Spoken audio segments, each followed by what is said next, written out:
Hello guys, मैं सभी के लिए एक इंग्लिश के सेंटेंसेस बनाने की एक बड़ी आसान ट्रिक लेकर आया हूँ। यानी कि जिसके मन में हल्की सी भी चाहत है या चाहत अधूरी रह गई हो कि हम इंग्लिश सेंटेंस कैसे बनाएं, अंग्रेज़ी में किसी भी टेंस के सेंटेंस कैसे बनाएं, तो सबकी इच्छा होगी पूरी। क्योंकि मैं लेकर आया हूँ आपके पास फैमिली ट्रिक से सेंटेंस बनाने के सूत्र। यानी कि सूत्र तो होते हैं मैथ में, साइंस में, लेकिन सूत्र का मतलब है फॉर्मूला। और मैंने ये ट्रिक 1, ट्रिक 2, ट्रिक 3, ये ट्रिक 1, ट्रिक 2 और ट्रिक 3 और ट्रिक 4 से ये आपको सेंटेंसेस मेकिंग प्रोसेस समझाने की कोशिश की है। तो ध्यान से सुने। कोई भी टेंस, ये तो प्रेजेंट इंडेफिनिट टेंस है, यानी कि जिसकी पहचान है कि हिंदी वाक्यों के अंत में ता है, ती है, ते हूँ आदि शब्द आते हों, तो ये तो है प्रेजेंट इंडेफिनिट। लेकिन कोई सा भी टेंस हो जिसमें सब्जेक्ट वर्ब ऑब्जेक्ट आते हों, कोई सा भी सेंटेंस हो तो सब में ही आते हैं।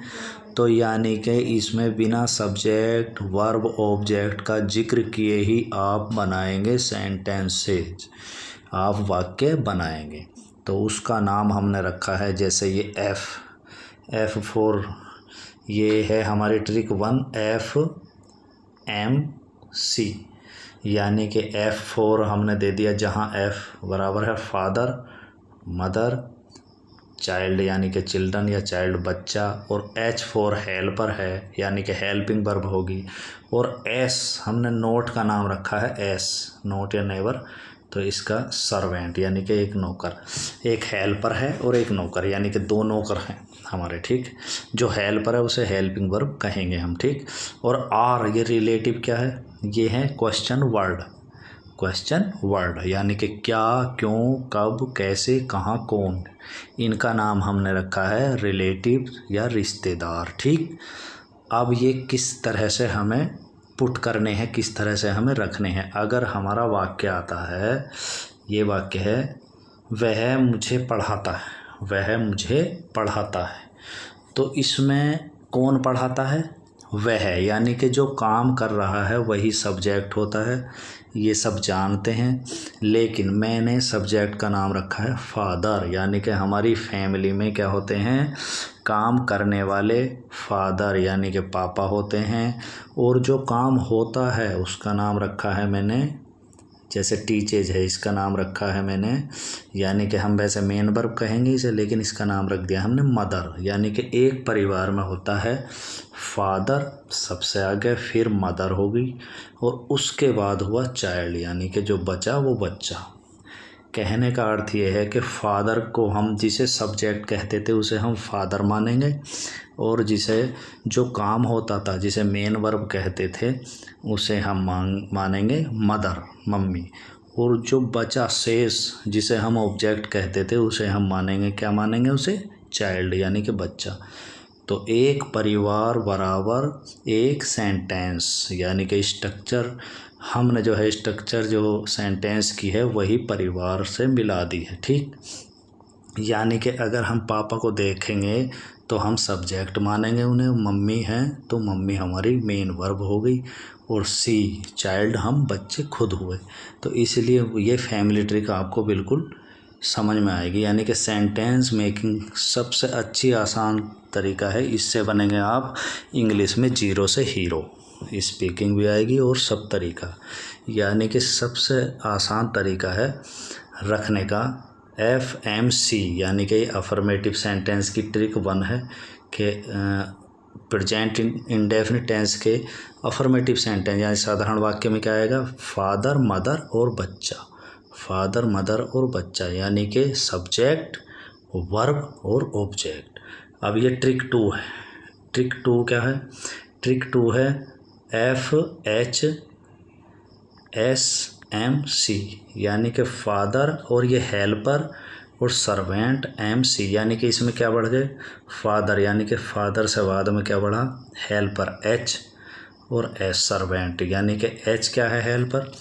अगर हमारा एक वचन करता है वह, जैसे ये है, वह मुझे नहीं पढ़ाता है, तो ही फादर हुआ और नहीं पढ़ाता है, यानी कि डज हमारी हेल्पिंग वर्ब जो है, इसका ही नाम हमने क्या रखा है, हेल्पर रखा है, ठीक। और नोट का नाम रखा है सर्वेंट। तो यानी कि he father, does helper, not servant, teach main verb यानी कि मम्मी मदर, और चाइल्ड सी मी, यह है बच्चा, ठीक। तो पहला क्या था, ही टीचेज मी, वह मुझे पढ़ाता है, क्योंकि प्रेजेंट इंडेफिनिट टेंस के वाक्य में अगर एक वचन करता होगा तो टीच में ईएस लगा, यानी कि मेन वर्ब में फर्स्ट फॉर्म में एस या ईएस लगता है।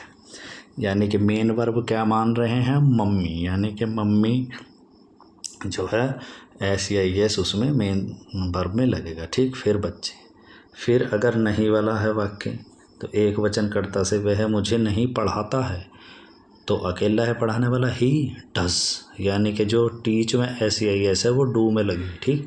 तो ही डज नॉट टीच मी, यानी कि इसकी स्ट्रक्चर बन गई ही डज नॉट टीच मी, वह मुझे नहीं पढ़ाता है। फिर ट्रिक 3 देखिए, ट्रिक 3 क्या है, इसमें एच सबसे पहले हेल्पर आएंगे, फिर फादर, फिर एस सर्वेंट आएगा, और फिर मदर, और फिर चिल्ड्रन, और फिर उसके बाद क्या आएगा, ये आएगा क्वेश्चन मार्क, ठीक। तो अब इसे हिंदी में नीचे देखेंगे, क्या वह मुझे नहीं पढ़ाता है, क्या वह मुझे नहीं पढ़ाता है।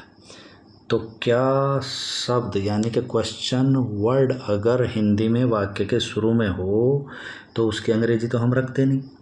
तो सबसे पहले क्या आएगी, हेल्पिंग वर्ब, यानी कि जिसे हमने क्या कहा है फैमिली ट्रिक में, हेल्पर।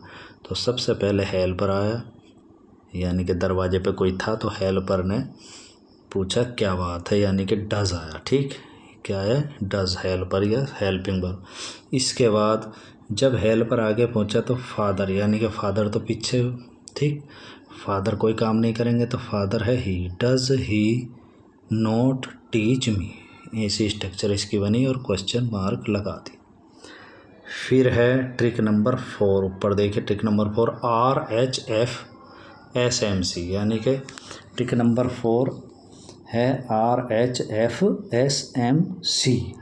तो आर क्या होगा, रिलेटिव, क्या क्यों कब कैसे कहाँ कौन, अगर वाक्य के बीच में हो, हिंदी में जैसे ये क्यों है, ये वाक्य के क्या है, बीच में है क्यों, तो इसकी अंग्रेजी तो सबसे पहले आती ही बस। तो हमने व्याय, यानी कि कोई रिश्तेदार आया एकदम से घर में आने की कोशिश कर रहा था, लेकिन डज जो हेल्पर है उसने रोक लिया उसे वहीं पर, डज, तो डज से पहले वाई आया और हमने बना दिया वह मुझे क्यों नहीं पढ़ाता है, why does he not teach me, why does he not teach मी।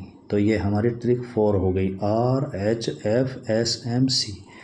इसमें आर क्या है, वाई है, और इसमें एच क्या है, डज है, और एफ फादर यानी कि ही सब्जेक्ट हुआ, और नोट क्या है, सर्वेंट यानी कि नौकर हुआ, और टीच ये मेन वर्ब मम्मी हुई, और मी हुआ चाइल्ड यानी कि बच्चा। अब इसमें अगर हम, ये तो एक वचन करता है वह, ठीक। अगर हम बहुवचन करता लें यानी कि प्लूरल सब्जेक्ट लें तो कैसे बनेगा, जैसे वह मुझे पढ़ाता है, इसके स्थान पर अगर हम लिखते हैं तुम मुझे पढ़ाते हो, तुम मुझे पढ़ाते हो, तो ही के स्थान पर क्या हो जाएगा, यू, और टीचेस के स्थान पर आ जाएगा टीच, यानी कि बहुवचन कर्ता के साथ वर्ब में एस या एस नहीं लगता, तो you teach me, you teach me हो जाएगा। और तुम मुझे नहीं पढ़ाते हो तो यू डू नॉट टीच मी, यानी कि सभी बहुवचनकर्ताओं के साथ जो हेल्पिंग वर्ब लगेगी वो क्या लगेगी, डू, क्या लगेगी, डू, ठीक है।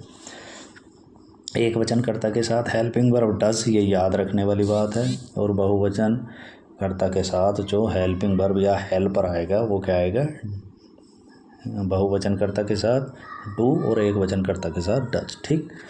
अब क्या तुम मुझे नहीं पढ़ाते हो, तो यानी कि do you note teach me, ठीक। और वह नहीं, हाँ, तुम मुझे क्यों नहीं पढ़ाते हो, तुम मुझे क्यों नहीं पढ़ाते, तो why do you not teach मी। तो इस तरह से बनाएंगे हम प्लूरल सब्जेक्ट अगर होगा, ठीक।